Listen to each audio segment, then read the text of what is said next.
Saudara dan saudari terkasih, Injil kita pada hari ini diambil dari Injil Matius bab 11 ayat 20 sampai 24. Sekali peristiwa Yesus mulai mengecam kota-kota yang tidak bertobat, meskipun di sana ia melakukan paling banyak mukjizat.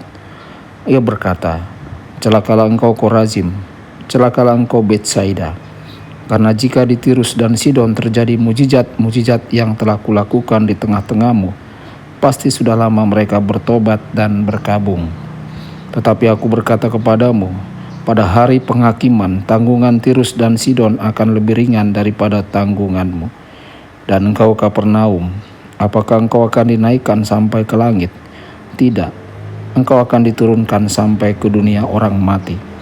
Karena jika di Sodom terjadi mukjizat-mukjizat yang telah terjadi tengah-tengahmu, kota itu tentu masih berdiri sampai hari ini.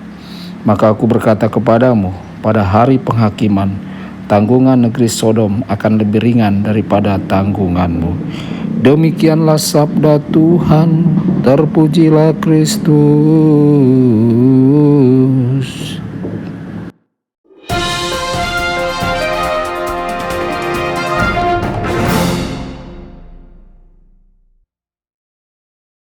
Saudara dan saudari terkasih dimanapun Anda berada, jumpa lagi dengan saya Romo Tedens dalam saluran Warta Kabar Sukacita.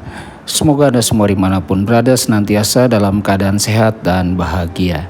Saudara-saudari, kita haruslah berhati-hati untuk menangkap aksen dalam suara Yesus saat Yesus mengatakan, "Celakalah kamu Korazim, celakalah kamu Betsaida." Kata celaka adalah aksen kesedihan, aksen seseorang yang menawarkan kepada manusia hal yang paling berharga di dunia dan melihatnya diabaikan.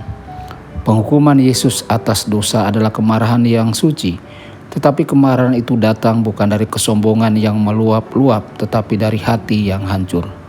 Saudara-saudari, lalu apakah dosa Korazin, Betsaida, Kapernaum, dosa yang lebih buruk daripada dosa Tirus dan Sidon, serta Sodom dan Gomora? Pastilah sangat serius, karena berulang kali Tirus dan Sidon dikecam karena kejahatan mereka, dan Sodom serta Gomora dulu dan merupakan buah bibir untuk kejahatan. Dosa orang-orang yang melupakan tanggung jawab hak istimewa. Kota-kota Galilea telah diberikan hak istimewa yang belum pernah datang ke Tirus dan Sidon atau ke Sodom dan Gomora, karena kota-kota Galilea telah benar-benar melihat dan mendengar Yesus. Kita tidak dapat mengutuk seseorang yang tidak pernah memiliki kesempatan untuk mengetahui lebih baik. Tetapi jika seseorang yang memiliki setiap kesempatan untuk mengetahui yang benar melakukan yang salah, maka dia akan dikutuk. Kita tidak mengutuk seorang anak untuk apa yang kita akan kutuk bagi orang dewasa. Kita tidak akan mengutuk seorang biadab karena perilaku yang akan kita kutuk sebagai orang yang beradab. Kita tidak mengharapkan orang yang dibesarkan dalam kecacatan di daerah kumuh kota untuk menjalani kehidupan orang yang dibesarkan di rumah yang baik dan nyaman. Dosa ketidakpedulian. Kota-kota ini tidak menyerang Yesus. Mereka tidak mengusirnya dari gerbang mereka. Mereka tidak berusaha untuk menyalibkan dia. Mereka mengabaikannya begitu saja. Kelalaian dapat membunuh sebanyak mungkin penganiayaan. Seorang seniman menggambar Kristus berdiri di salah satu jembatan terkenal di London.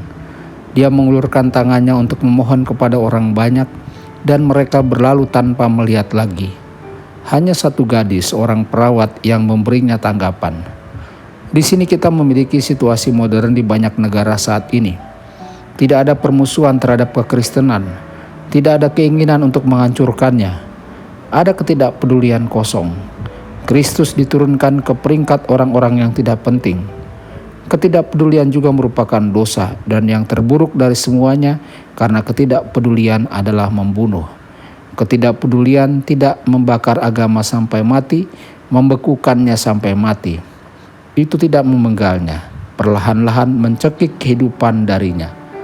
Jadi kita berhadapan langsung dengan satu kebenaran besar yang mengancam, juga merupakan dosa untuk tidak melakukan apa-apa. Ada dosa perbuatan, tetapi ada juga dosa kelambanan tindakan dan dosa ketiadaan perbuatan. Dosa Korazin, Betsaida, dan Kapernaum adalah dosa tidak melakukan apa-apa. Semoga kita tidak melakukan dosa-dosa itu semua. Tuhan Yesus memberkati dan menyertai Anda semua. Sabda Allah adalah kebenaran. Sabda Allah adalah kehidupan. Mari kita mencintainya, mari kita menghayatinya, ya Tuhan.